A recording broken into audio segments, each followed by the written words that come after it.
A second whodunit. Game, Set and Murder is out this Thursday, so please welcome a woman we all 15, 30 and 40 love, and always in a hurry for Judy Murray! Yeah, Judy, you look fabulous, darling. Seriously. Well, I had to get dressed up for you, didn't I? Come a bit closer to that microphone if you don't mind. And just take the listeners through. And by the way, you can actually watch what you're wearing now via the WhatsApp. Via the app, via the Virgin Radio app. What is it? Who are you wearing? What are you wearing? I actually, it's a M&M dress, and it's actually from last year, but it's kind of buttercup yellow, and I'm going to the Royal Box today. Are you? So I didn't get dressed up for you. Oh, darn it. Well, I'm just going to imagine you did. So you're straight from here to Wimbledon? Yeah. Oh, my goodness. How many times have you royal boxed? Do you know, royal boxing should be a verb, shouldn't it? Yeah, it should be a summer verb. I think some people treat it as a verb. Yeah, I'm not sure. Quite a few years, but I think that when Andy was still playing, it was... if you were invited to the Royal Box on a day that he was playing, I would always want to be in the player box, of course, rather than the Royal Box. Yeah. But it is a very special day out. What's behind the Royal Box? What happens? What's the holding area like? Well, you arrive usually around 11:30. Yeah. So you go upstairs, they have a champagne reception, then you go in for lunch, and you could be sitting beside absolutely anybody at lunch. There's no seating plan, it's just as you go into the room. And is that behind the box itself? It is, yes, in the clubhouse of the All England Club. And the first year that I went, I took my mum, of course, and we sat with Jack Nicklaus. Oh, my gosh. I mean, over the years, I sat with, a few years ago, a lady who was the first female Spitfire pilot. Yeah. I mean, it's just, you could be with absolutely anybody, and the stories are fascinating. And there's this sort of code of what goes on in this lounge stays in the lounge, so people are willing to have a decent chat. Did you see who was in the Royal Box yesterday? Did you see the faces that were there yesterday? I didn't see too much of it. I saw that Beckham was there and Gareth Southgate. Yeah, Gareth Southgate. Yeah, there was a nitro, and then there was a sort of maybe they're going to be nitro. So you had Richard Osman there, he was with his wife, and Stuart Broad was there as well, and then you had Eddie Redmayne with his wife, and then you had Jason Isaacs as well. It was really good fun. Fergie was there. It was fun. And the thing about the Royal Box, because I always remember Parky being in the Royal Box, Michael Parkinson. It's okay because it's in the shade for the first half of the day, and then it gets pretty sunny after that, doesn't it? Yeah, it's really tough when the sun comes round because there's no escape, and it's actually, I think, worse for the guys because they have to wear jacket and tie, and they're not allowed to take the jacket off unless the royalty in the box takes their jacket off first. Right. That's the protocol. Okay, and you get taken through all this protocol the first time you go, and then you're used to. How many times you royal boxed? I don't know. I think maybe the first time that I went was around 2011. Right, so quite a few times. Yeah. And how many times might you go this year? Just once. Just today? Just today. Yesterday was great. The Alcaraz and what's his name? Fabio Fognini. What a match that was. Came out of nowhere, didn't it? Yeah, I don't think anybody was expecting that because Fognini is about to retire. He's same age as Andy. He's been around for a long time. And I don't think anybody expected him to get anywhere close to Alcaraz. Yeah. But if you're going out there for the last time, you're going to throw the book at him, aren't you? You absolutely are. And he really did. He left nothing on the court, that was for sure. He's born in the same month as Andy, and the same month and the same year as Djokovic as well. That's right. May 87.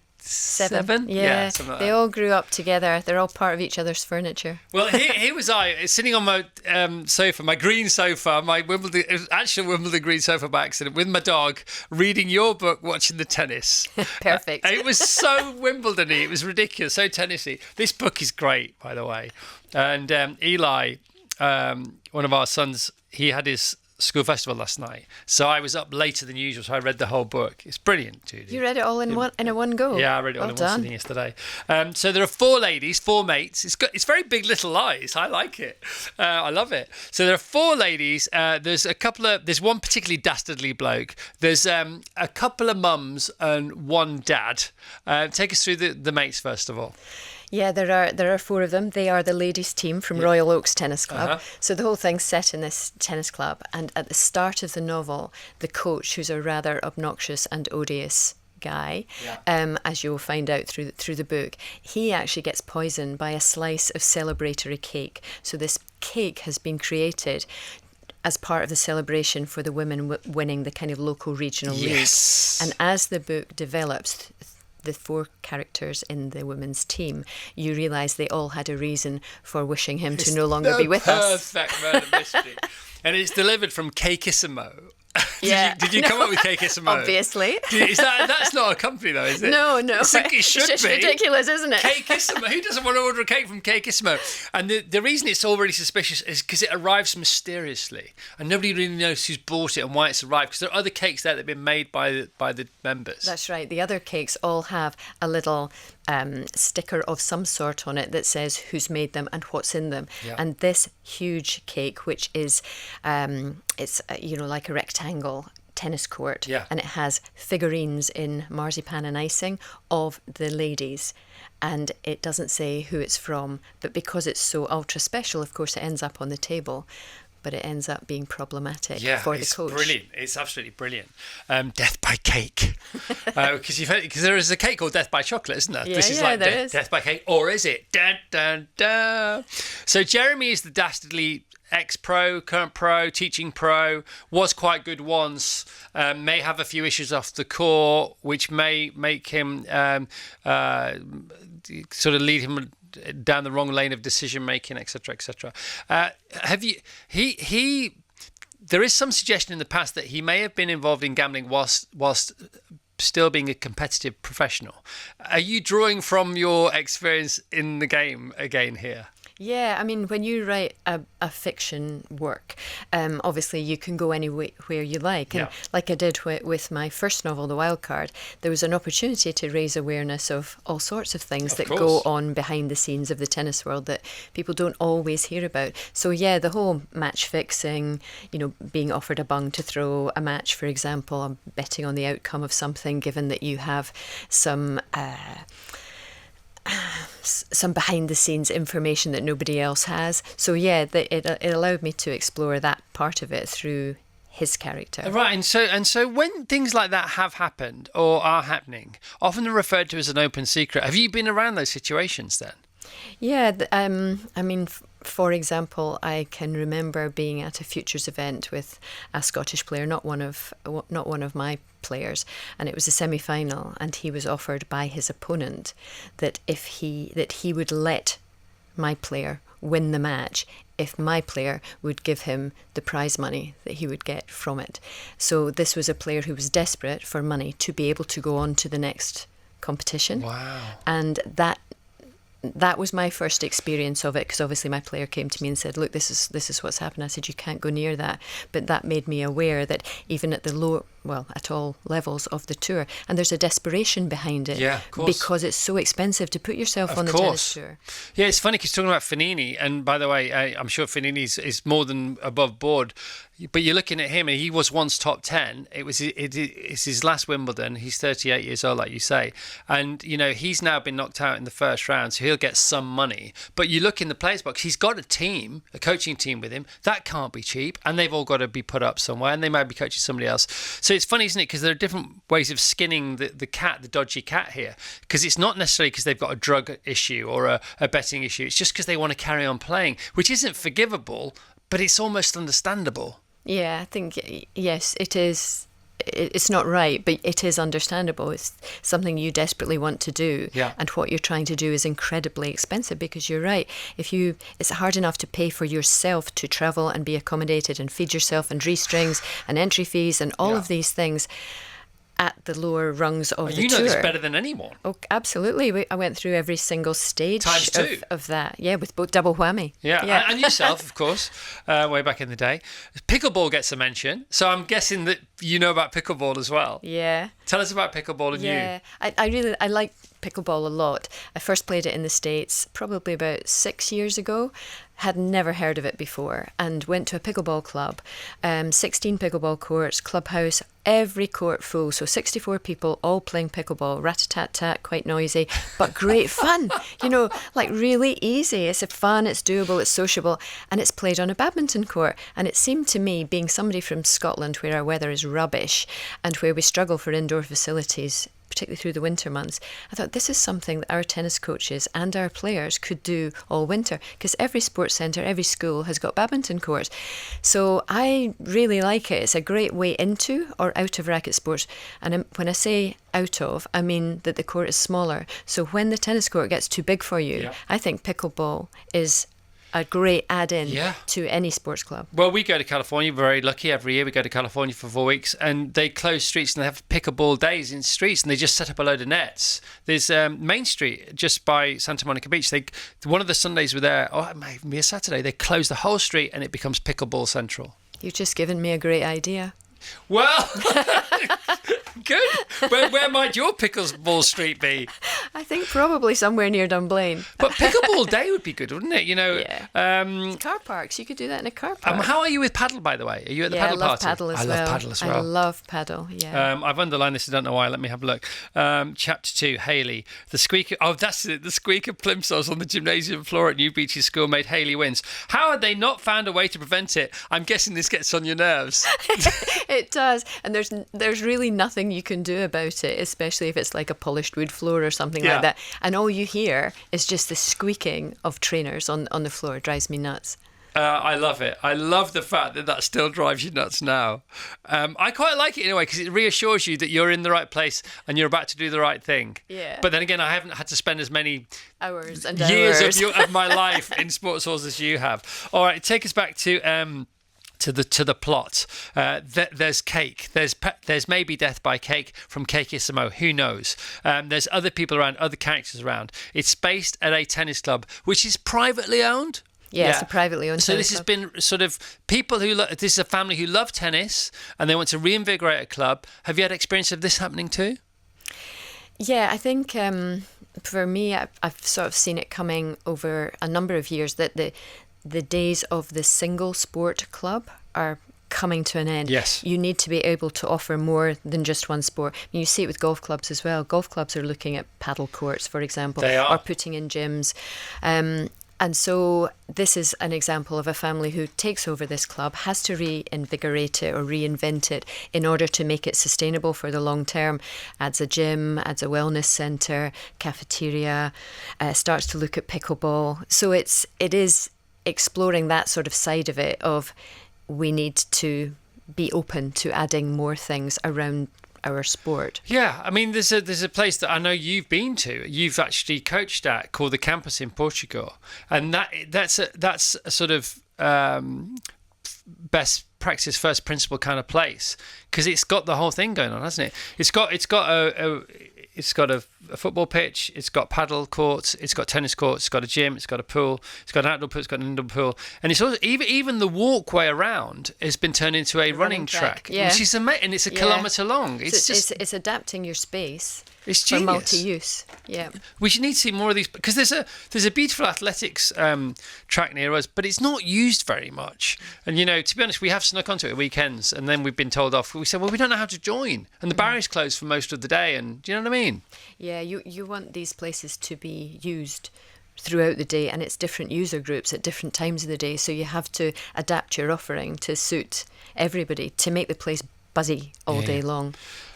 There's a lot of money involved in your book, isn't there? It's all they say follow the money, don't they? Money doesn't smell, or does it smell? And there are wills, and there are there's lack of trust, and there's morals involved, and there's good karma involved, isn't there? Who came up with the overarching narrative of this? Do you have a sparring partner as well? No, I came up with that one because, just like you said at the start of chatting today, Big Little Lies, I absolutely loved it. I loved it. And the guy, does he fall down the stairs or is he pushed down the stairs in the dark at the start of it, and how it goes through all of the characters who all are linked to him, but they don't know each other's links and they don't know the backstories. And so for me, it was like, I'm going to write something that's set in the tennis world of sorts, and I'm going to make it around that kind of theme. So that was really where it came from. Yeah. And Kristen, is she the hero of the piece? She's the most hard done by, isn't she? Yeah, she has a tough time. She falls in love with Jeremy from a young age, ends up marrying him, and finds herself in an emotionally abusive situation, which she doesn't want to recognise, but the others around her recognise it and try to help her to see it. And her little boy recognises it as well. Yeah. Oh. Yeah, I know. But that's the thing, isn't it? That kids pick up on everything. Have you done They're some very research intuitive. into this, or is this from just people you know? Or Yeah, just mainly from experiences that I've had or other people's experiences that I know. Yeah. But yeah, there's a lot wrapped up in the book that comes from. Well, there is a lot, but experience. it's complex, but it's not complicated, or it's complicated but not complex. I always get those two mixed up. Talking of getting two mixed up, your boys, your sons. I know what one of them's just been recently doing because he's been on a talking tour.